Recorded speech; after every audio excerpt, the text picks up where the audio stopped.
ठीक है, चलिए आज का क्लास स्टार्ट करते हैं। तो हमारा अभी का टॉपिक है पास्कल लॉ के ऊपर। ठीक है, तो हम देखेंगे कि पास्कल लॉ है क्या चीज। तो पास्कल लॉ, सबसे पहले तो ये देख लीजिए कि पास्कल लॉ जो है वो इनक्लोज्ड फ्लूइड के लिए ये लॉ लगता है।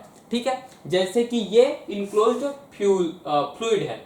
अब इसके ऊपर हम पास्कल लॉ लगा के देखेंगे। पास्कल लॉ बताता क्या है, इस बात को देखेंगे कि अगर मैं किसी इनक्लोज्ड फ्लूइड के ऊपर अगर मैं प्रेशर लगाता हूं तो उस फ्लूइड के हर एक पार्ट पे वो प्रेशर सेम लगेगा, हर एक जगह सेम लगेगा। इस बात को ध्यान से समझिए।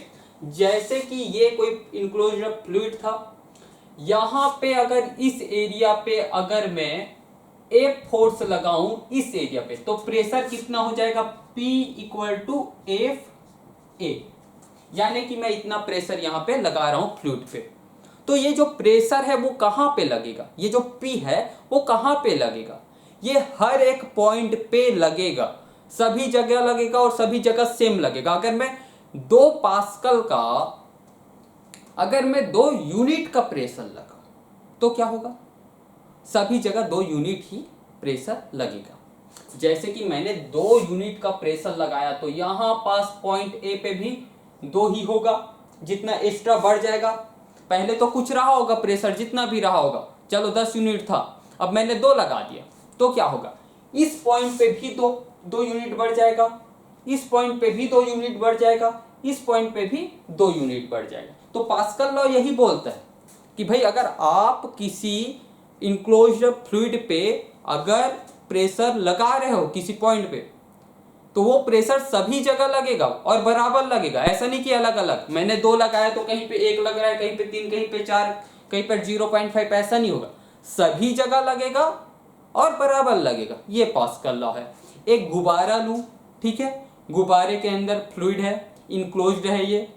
अब अगर गुब्बारे को हल्का सा दबाता हूं तो मैं क्या कर रहा हूं, उस पर प्रेशर लगा रहा हूं, और प्रेशर लगा रहा हूं तो जो प्रेशर लगाऊंगा उतना गुब्बारे के हर एक पॉइंट पे वो एक्स्ट्रा प्रेशर लगेगा और बराबर लगेगा। ऐसा नहीं जहां पे दबाया वहां पे बस लगेगा, हर एक पॉइंट पे, फ्लूइड के हर एक पॉइंट पे उतना प्रेशर लग जाएगा। तो ये है भाई आपका पास्कल लॉ।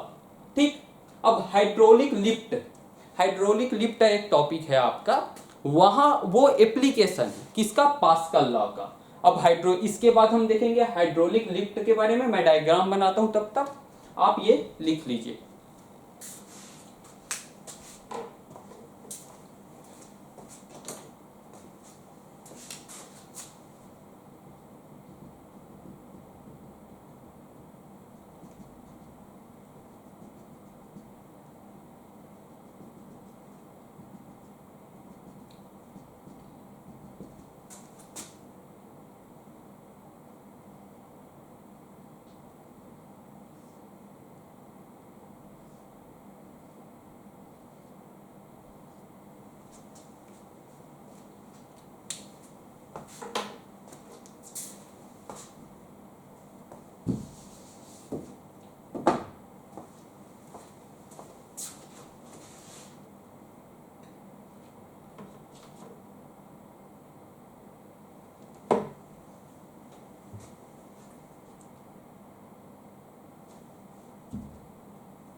ठीक है, चलिए देखिए। अब अगर हमें किसी बड़े सामान को जो बहुत भारी है उसको अगर कम फोर्स लगा के हमें उठाना पड़े तो हम क्या करेंगे, तब जरूरत पड़ती है हमें हाइड्रोलिक लिफ्ट की। जैसे कि समझ लीजिए कि यहाँ पे एक कार रखा हुआ है, अब इस कार को हमें ऊपर उठाना है, और ऊपर उठाना है तो कम ताकत लगाए। एक तो उठा ही सकते हैं ज़्यादा ताकत लगा के, लेकिन अगर हम ज़्यादा ताकत लगाने की ज़रूरत ना पड़े तो ऐसा क्या करें, तो हम यूज़ करेंगे पास्कल लॉ का, और ये होगा हाइड्रोलिक लिफ्ट के जरिए। अब ये हाइड्रोलिक लिफ्ट है, ये आपका फ्लूइड है, ये फ्लूइड इनक्लोज्ड है भाई, ये बंद है, यहाँ पे बंद है। अब देखिए यहाँ पे मैं प्रेशर लगाता हूँ, प्रेशर कुछ होगा, अभी लिक्विड है, पहले से फ्लूइड है तो कुछ ना कुछ प्रेशर होगा। अब मैं एक्स्ट्रा प्रेशर लगाता हूँ, चलो यहाँ पे मैं डेल पी प्रेशर लगा दिया, डेल P1 बोल दिया भाई। तो ये जो प्रेशर लगाया हूं, पास्कल लॉ क्या कहते हैं कि हर एक पॉइंट, फ्लूइड के हर एक पॉइंट पे इतना ही प्रेशर सभी जगह लग जाएगा, सभी जगह इतना ही प्रेशर। तो यहां पे भी वही प्रेशर लग जाएगा, इस जगह पे भी डेल P2, डेल P1 और डेल P2 क्या है, बराबर है, अंतर नहीं है उसमें, दोनों के दोनों बराबर है। क्या है, डेल P1 बराबर डेल P2, दोनों को डेल P भी बोल सकता था, ठीक है, लेकिन बस डेल P1 डेल P2 बोल दिया और दोनों को बराबर लिख दिया कि दोनों बराबर है।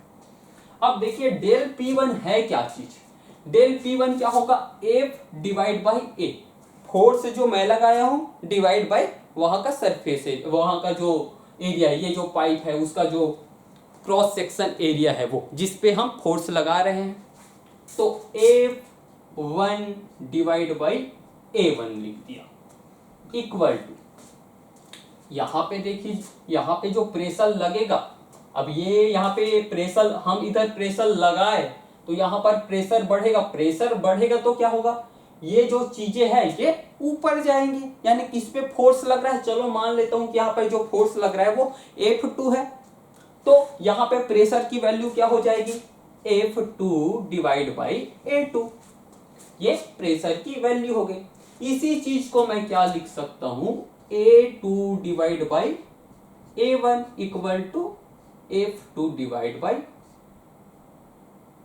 F1, ये हो गया। अब एक चीज देखिए कि कौन सा एरिया बड़ा है, A2 या A1, A1 छोटा है A2 से, इसका मतलब क्या हुआ, A2 बड़ा है भाई A1 से। अगर ऊपर वाला पार्ट बड़ा है, नीचे वाला पार्ट छोटा है, ठीक, एग्जांपल देता हूं, ये कर दिया 3, नीचे वाला कर दिया 2, इसका मतलब क्या कि ऊपर वाला बड़ा है, नीचे वाला छोटा है। यहां से देखिए F2 भी तो बड़ा है F1 से, F1 अगर 2 है, F2 3 है, तो कौन सा बड़ा हुआ, F2 बड़ा है F1 से, यानी कि A2 बड़ा होगा A1 से, तो क्या होगा, F2 बड़ा होगा F1 से, F2 बड़ा है F1 से। इसका मतलब क्या, हमने जो प्रेशर लगाया वो तो सभी जगह बराबर बराबर बढ़ा, ठीक है, लेकिन जो हमने F1 फोर्स लगाया था वो कितना हो गया, यहां पे आके फोर्स कितना मिला हमें, रिजल्ट में फोर्स कितना मिला, F2 मिला भाई, F2 जो कि ज्यादा है, हमने कम फोर्स लगाया लेकिन उधर जो फोर्स लग रहा है कार के ऊपर वो हमने जितना लगाया है उससे ज्यादा है, तो कम फोर्स लगा के भी हम ज्यादा फोर्स प्रोड्यूस कर पा रहे हैं, और ज्यादा फोर्स अगर प्रोड्यूस कर पाएंगे तो क्या क्या होगा, कोई हैवी चीज भी रखा हो तो उसको भी उठा पाएंगे। ये फोर्स का रेशियो किस बात पे डिपेंड करता है, आपके एरिया के रेशियो पे, जैसा आपका एरिया का रेशियो होगा वैसे आपको फोर्स का रेशियो मिल जाएगा, कम फोर्स लगा के आप ज्यादा से ज्यादा फोर्स पा सकते हैं, ठीक। तो हम इसी बात का यूज करके कार को उठा सकते हैं, ठीक है। अब इसका मतलब ये नहीं है कि हम कम फोर्स लगा के ज्यादा फोर्स पा रहे हैं, कम फोर्स लगा के कार को उठा पा रहे हैं, इसका मतलब एनर्जी कंजर्व नहीं, एनर्जी अपने जगह कंजर्व है, यहाँ बात है प्रेशर की और फोर्स की, ठीक है। तो आप ये लिख लीजिए, फिर आगे बढ़ेंगे।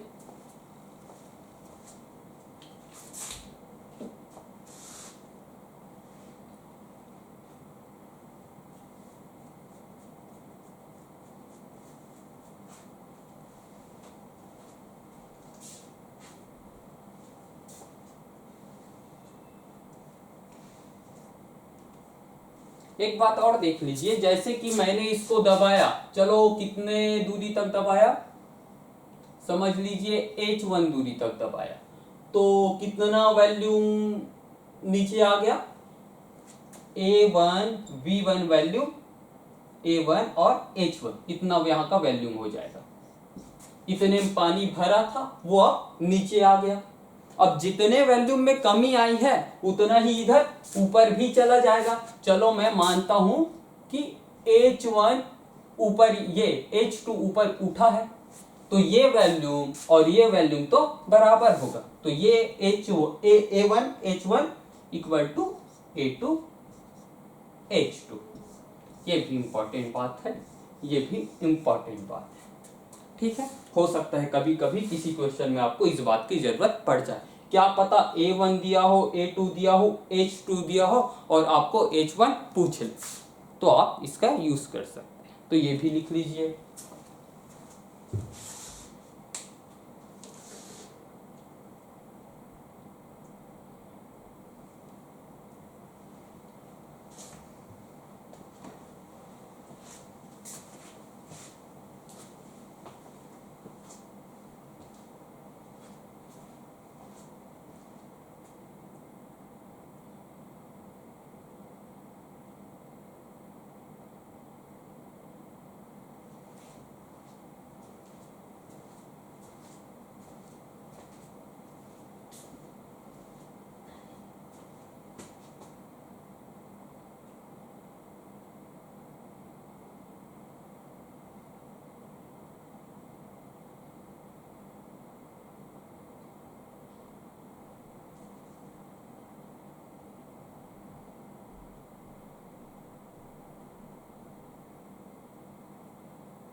चलिए अब एक क्वेश्चन कर लेते हैं हाइड्रोलिक लिफ्ट से रिलेटेड। तो देखिए हमें कुछ जानकारी दी गई है। बोला जा रहा है कि 50 किलो वेट का फोर्स लगाया जाता है। ठीक है, हाइड्रोलिक लिफ्ट में 50 किलो वेट का फोर्स लगाया जाता है और जो पाइप है, ये दो पाइप होती है, उनका डायमीटर दिया गया है। तो बड़ा वाला तो इसका हो जाएगा 20 सेंटीमीटर और छोटा वाला जो दिया है वो इसका हो जाएगा भाई। ठीक, तो हमें फोर्स दे दिया है D1 D2 दे दिया और पूछा है कि बताओ F2 कितना होगा। यहां पे जो फोर्स हमें मिलेगा वो कितना होगा, पहला क्वेश्चन। दूसरा क्वेश्चन और पूछा है, क्या पूछा है, H1 दे दिया है भाई 50 सेंटीमीटर की, ये जो हम जो फोर्स लगा रहे हैं उसके कारण हम कितना नीचे तक दबा पाए 50 सेंटीमीटर। तो H2 कितना होगा, ये जो कार उठेगा वो कितना होगा, कितना हाइट तक उठेगा, ये उसका दूसरा क्वेश्चन है। तो हमें ये कैलकुलेट करना है। सोचिए कैसे होगा।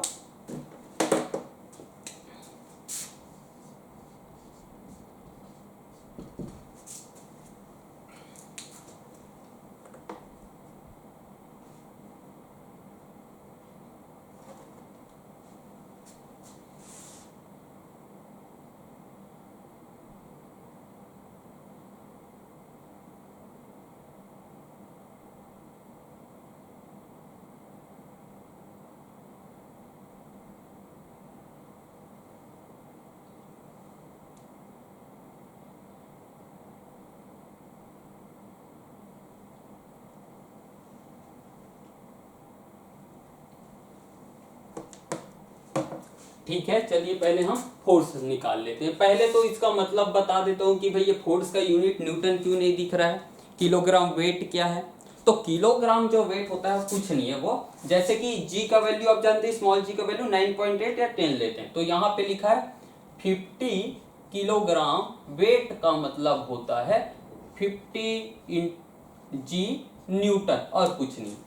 जी की वैल्यू ये 50 जी है, तो इसको हम लिख सकते हैं 50 इंटू 10, 9.8 या 10 ले सकते हैं, जो भी अगर उसमें दिया है, ऑप्शन क्या दिया है या वो बताया होगा उसके हिसाब से इतना न्यूटन, यानी कि 500 न्यूटन। लेकिन इसकी हमें जरूरत नहीं है। ऑप्शन में अगर इसी फॉर्म में अगर हमारा आंसर आ रहा हो तो हम इसी फॉर्म में निकालेंगे। ठीक है, न्यूटन में पूछ ले तो यहाँ पे जी को मल्टीप्लाई कर देंगे, बस अंतर उतना है और कुछ नहीं। हम अभी इसी फॉर्म में निकालेंगे। तो हमें क्या निकालना है, F2। ये चीज को देखिए, यहाँ पे F1 हमें दिया है, A1 दिया है, A2 दिया है, F2 हमें निकालना है। तो F1 क्या है भाई, चलिए यहाँ पे लिख ही देता हूँ, F1 divide by A1, F2 divide by A2। तो यहाँ पे F1 कितना है 50। एरिया निकालना है भाई, हमें दिया है डायमीटर। ये जो पाइप है, पाइप कैसा होता है, गोल, और उसका क्रॉस सेक्शन एरिया हमें निकालना है। तो यहाँ पे A1 को क्या लिख सकता हूँ, पाई आर स्क्वायर होता है। तो पाई आर कितना हो जाएगा, 2 सेंटीमीटर दिया है, तो डायमीटर 2 सेंटीमीटर है, तो रेडियस 1 सेंटीमीटर, 1 सेंटीमीटर हो जाएगा ये इसका स्क्वायर, 1 सेंटीमीटर का स्क्वायर। ठीक है, तो ये हो गया पाई 1 का स्क्वायर इक्वल टू F2 हमें निकालना है। A2 कितना है, A2 हो जाएगा पाई 10 का स्क्वायर, ये लो 10 का स्क्वायर, और ये रहा आपका पाई।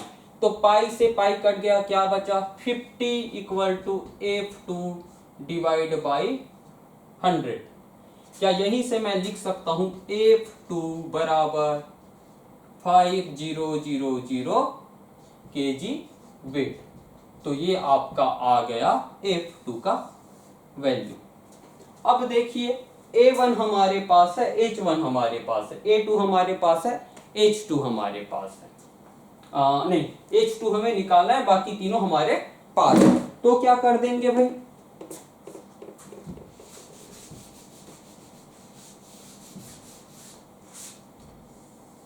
तो A1 कितना है, पाई 1 का स्क्वायर, H1 दिया है 50 सेंटीमीटर, A2 कितना है, A2 5 इंटू 10 का स्क्वायर और हमें H2 निकालना है।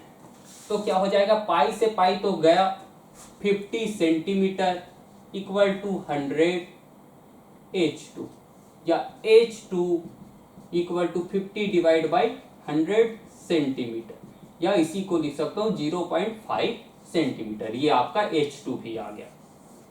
ठीक है, तो ये लिख लीजिए, फिर आगे बढ़ते हैं।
ठीक है, चलिए आगे बढ़ते हैं।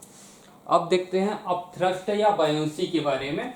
तो होता क्या है कि किसी फ्लूइड में अगर हम किसी मटेरियल को, किसी भी चीज को डुबाएं तो क्या फील होता है हमें कि उसके ऊपर की ओर फोर्स लग रहा है। इसी को हम क्या बोल देते हैं, अपथ्रस्ट या बायोंसी। और इसकी वैल्यू कितनी होगी कि इसके ऊपर जो अपथ्रस्ट लग रहा है उसका वैल्यू कितना होगा, बायोंसी का कितना वैल्यू होगा, वो होता है रो वी जी, इसके बराबर, इनके तीनों के मल्टीप्लाई के बराबर। अब ये रो एफ क्या है, वी एफ क्या है और जी क्या है। रो एफ है डेंसिटी ऑफ फ्लूइड, यहां पे जो फ्लूइड है उसका डेंसिटी है। और ये जो वी एफ है, यहां पर जो फ्लूइड है, जितना फ्लूइड हटा, मैं कोई मटेरियल डाला वहां पे, किसी भी चीज को रखा, जैसे कि गेंद को अगर रख दूं तो वो कुछ पानी को या फ्लूइड हो, अगर पानी हो तो पानी, कोई दूसरा फ्लूइड हो तो दूसरा, तो उस फ्लूइड को क्या करेगा, वहां से हटा देगा। और जब हटाएगा तो कितना वॉल्यूम वो हटा रहा है, ये वही वॉल्यूम है वी एफ, जो फ्लूइड का डिस्प्लेस्ड वॉल्यूम है वो है। और जी आपको पता है। तो ये जो वॉल्यूम हटा है, डिस्प्लेस हुआ है, वो किसके बराबर होगा, जितना मटेरियल का वॉल्यूम डूबा है उसके ही बराबर होगा। तो आप इसको क्या बोल सकते हैं, वॉल्यूम ऑफ डिस्प्लेस्ड फ्लूइड भी बोल सकते हो, या जितना मटेरियल डूबा है फ्लूइड पे उसका वॉल्यूम भी बोल सकते हो। तो आप ये लिखिए, फिर आगे बढ़ेंगे।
ठीक है, अब आर्किमिडीज का प्रिंसिपल देखेंगे कि आर्किमिडीज प्रिंसिपल क्या है।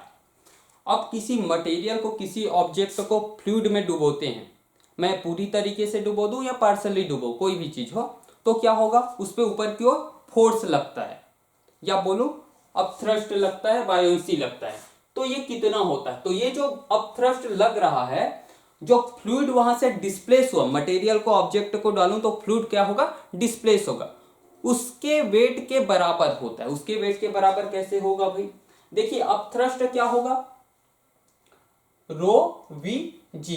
रो किसका है, ये फ्लूइड का, ये वी कौन सा है, जितना फ्लूइड वहां से हटा है। तो दोनों मिलके क्या होगा, ये डेंसिटी, ये वॉल्यूम, दोनों मिलके हो गया मास, और ये जी यानी कि mg। अब थ्रस्ट कितना आ गया, mg। इसी को बोलते हैं आर्किमिडीज प्रिंसिपल, यानी कि आप मटेरियल को जब डुबोते हो तो उस पर जो अपथ्रस्ट लगता है वो किसके बराबर होता है, जितना फ्लूइड वहां से हट जाएगा उसके वेट के बराबर होता है। तो ये लिख लीजिए आप।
चलिए एक क्वेश्चन कर लेते हैं। एक स्टोन है जिसका डेंसिटी इतना है, इसका मास इतना है, इसे वाटर में डुबोया जाता है। अगर वाटर में डुबोया जा रहा है तो उस पर क्या लगेगा, अपथ्रस्ट लगेगा। तो वही अपथ्रस्ट का वैल्यू कितना होगा ये हमें निकालना है। ठीक है, तो देखते हैं कि अपथ्रस्ट के लिए क्या होता है फॉर्मूला, U बराबर रो वी जी। ये किसका रो है, फ्लूइड का। ये किसका वैल्यूम है, फ्लूइड जितना डिस्प्लेस हो जाएगा वो वैल्यू, या जितना ऑब्जेक्ट, या बोलूं इस केस में जितना स्टोन डूबेगा पानी में उसका वैल्यू। ठीक है, तो ये हो गया रो एफ वी एफ जी। अब यहां पे रो एफ ये हमें कैलकुलेट करना है। आप एक बार यू हमें कैलकुलेट करना है, आप एक बार ट्राई कीजिए फिर देखते हैं आगे।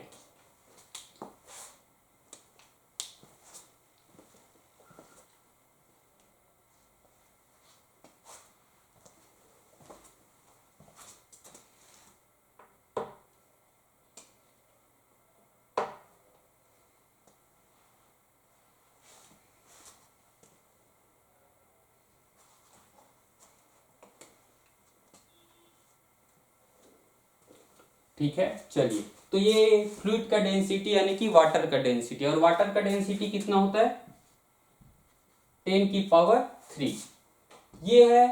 फ्लूइड जितना डिस्प्लेस होगा उसका वैल्यूम बोल सकता हूं, वो यहाँ पे दिया नहीं है। क्या चीज दिया है हमें, हम निकाल सकते हैं कि स्टोन का कितना वैल्यूम है जो डूबा है। अब स्टोन को पानी में डालूंगा तो वो तो पूरा डूब जाएगा, तो पूरे का पूरा स्टोन का वैल्यूम कितना है। डेंसिटी दिया हुआ है, मास दिया हुआ है, तो हम क्या निकाल सकते हैं, वैल्यूम निकाल सकते हैं। तो वैल्यूम कितना हो जाएगा 3000 डिवाइड बाई 30। जी को मैं अभी यहां 10 ले लेता हूं।